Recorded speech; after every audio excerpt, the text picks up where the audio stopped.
क्या एक 13 साल की मासूम बच्ची की कीमत सिर्फ 1500 रुपए, 1800 रुपए या फिर 2200 रुपए हो सकती है? सुनने में यह सवाल इंसानियत को शर्मसार कर देता है। लेकिन क्या राजस्थान के श्रीगंगानगर से सामने आई जांच में कुछ ऐसे आरोप सामने आए हैं?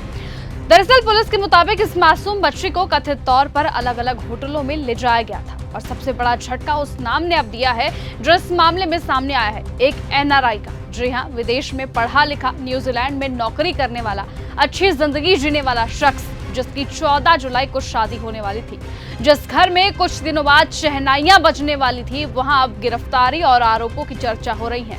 सवाल यह है कि आखिरकार इतनी पढ़ाई लिखाई, विदेश की नौकरी और कथित सभ्य समाज में रहने के बावजूद कोई इंसान एक 13 साल की बच्ची के साथ ऐसी दरिंदगी का आरोपी कैसे बन सकता है? नमस्कार, आप देख रहे हैं न्यूज गंगा। मैं हूं आपके साथ निशा भारद्वाज।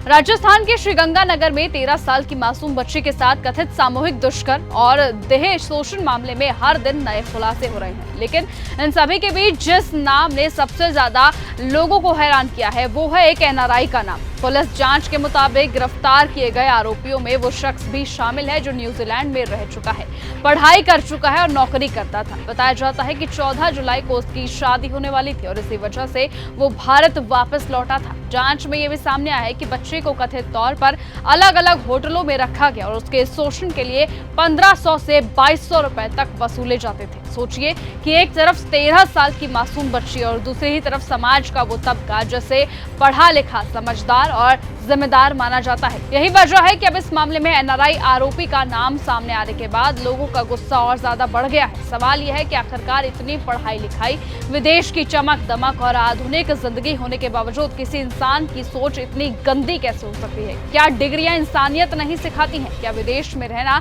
चरित्र की गारंटी नहीं देता? क्योंकि अगर आरोप सही साबित होते हैं तो ये मामला सिर्फ एक अपराध का नहीं बल्कि समाज की उस सोच पर भी बड़ा तमाचा मानते हैं जो कि पढ़ाई, पैसा और विदेश में बस जाना किसी इंसान को बेहतर बना सकते हैं। फिलहाल पुलिस पूरे मामले की जांच कर रही है और अधिकारियों का ये कहना है कि इस घिनौने अपराध में शामिल किसी भी आरोपी को बख्शा नहीं जाएगा। लेकिन फिलहाल बातें तो यहां तक सामने आ रही हैं कि उस बच्ची को विदेश में बेचने तक की तैयारियां चल रही थी, यानी कि उस बच्ची को विदेश ले जाने तक की बातें सामने इस केस में निकलकर आ रही हैं, क्योंकि अब यहाँ पर एनआरआई का कनेक्शन भी सामने आया है। लेकिन फिलहाल इन आरोपों की, इन बातों की पुष्टि न्यूज गंगा नहीं करता है और इसलिए पूरे प्रदेश में अब एक ही सवाल गूंज रहा है कि जिस मासूम की जिंदगी से खिलवाड़ किया गया है, क्या उसे इंसाफ मिलेगा? और मिलेगा तो आखिरकार कब मिलेगा, वो आने वाला वक्त ही तय करेगा। लेकिन फिलहाल आज की इस खबर में सिर्फ इतना ही। देश और दुनिया की तमाम बाकी खबरों के साथ ऐसे ही जुड़े रहने के लिए आप बने रहिए और देखते रहिए न्यूज गंगा। लेकिन आपको क्या लगता है कि क्या सचमुच इस केस में कोई विदेशी कनेक्शन भी है?